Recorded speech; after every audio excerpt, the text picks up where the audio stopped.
जब उस लड़की की लाश मिली तो उसकी सांस की नली गायब थी। उसके यहाँ तक कि किडनी गायब थे, बच्चा दाने तक उसका निकाल लिया गया था।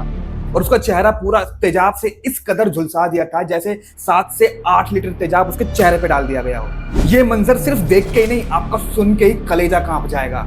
उस लड़की की बॉडी क्या, उसका पोस्टमार्टम रिपोर्ट देख लोगे ना, आप एकदम सदमे में रह जाओगे कि कोई इतनी दरिंदगी से कैसे जान ले सकता है। हरियाणा के भिवानी जिले की रहने वाली मनीषा, जिसकी उम्र मात्र 19 साल थी, प्ले स्कूल की टीचर थी। प्ले स्कूल से निकलने के बाद अचानक से गायब हो गई।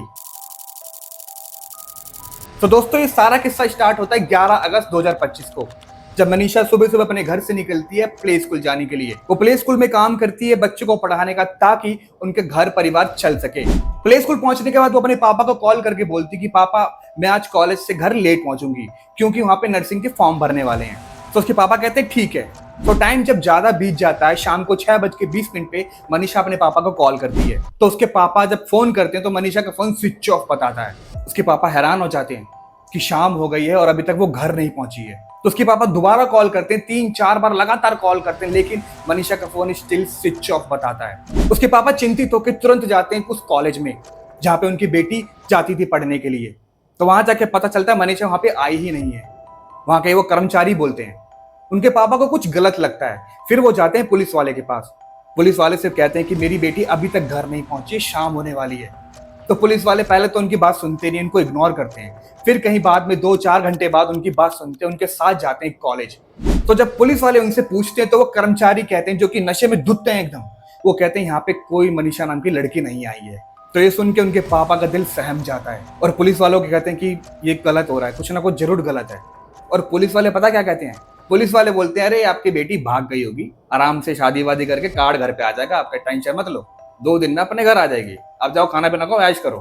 अब पुलिस वाले ये बोलते हैं उनको, यार अब किसी बाप की बेटी परेशान है, बाप परेशान है, और पुलिस वालों का स्टेटमेंट क्या होता है? आपकी बेटी भाग गई है, 2 दिन में अपने आप आ जाएगी। फिर उसके पापा कुछ नहीं कहते, वो चुपचाप घर चले जाते हैं और रात भर रोते रहते हैं, ढूंढते रहते हैं गली गली अपनी बच्ची को, लेकिन वो कहीं भी नहीं मिलती। फिर अगले दिन सडनली 12 बजे करीब मनीषा का फोन ऑन होता है।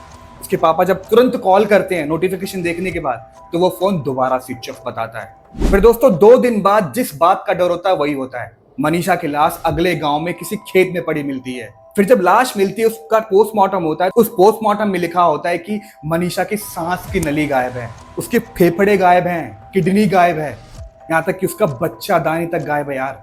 और उसका चेहरा पूरा झुलसा दिया है तेजाब डाल के, मानो किसी ने 10 लीटर तेजाब डाल दिया हो उसके चेहरे पे। ये सब उसके स्टेटमेंट में लिखा होता है, पोस्टमार्टम के स्टेटमेंट में लिखा होता है। ये सुन के उसकी फैमिली को बहुत धक्का लगता है। उसके पापा दोबारा पुलिस वाले के पास जाते हैं और कहते हैं कि सर, ये बहुत ही गलत हो रहा है, मेरी बेटी के साथ बहुत गलत हुआ, अन्याय हुआ है, और आप में से मेरी कोई बात नहीं सुन रहा है।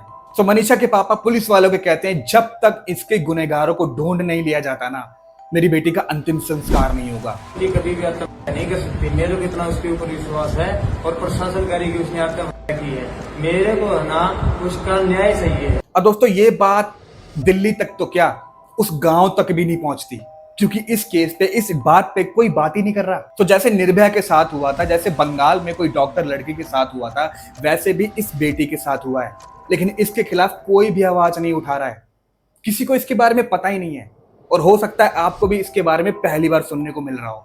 और दोस्तों, इसके खिलाफ जो भी आवाज उठा रहा है ना, जो भी इसके खिलाफ वीडियो बना रहा है, पहली बात तो ऐसी वीडियो कहीं सोशल मीडिया में आपको मिलेगी नहीं, और अगर मिलेगी भी तो वो बहुत जल्दी डिलीट हो चुकी होगी।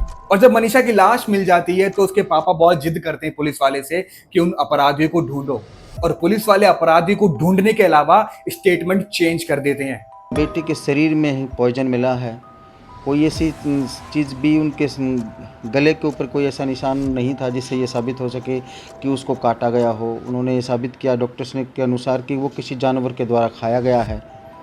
तो इस तरह से जो एक नोट मिला था, उसकी ऑफिशियल जांच हुई, उसमें भी ये पाएगा कि बेटी की लिखाई भी मिल चुकी है। और जहाँ तक सेक्सुअल हरासमेंट की एक बात उठ रही थी लगातार, तो डॉक्टर्स ने भी उसको भी सिरे से खारिज किया है कि उस बेटी के शरीर में कोई इस तरह की चीज़ नहीं मिली जिससे रेप साबित हो सके, यानी रेप भी नहीं है।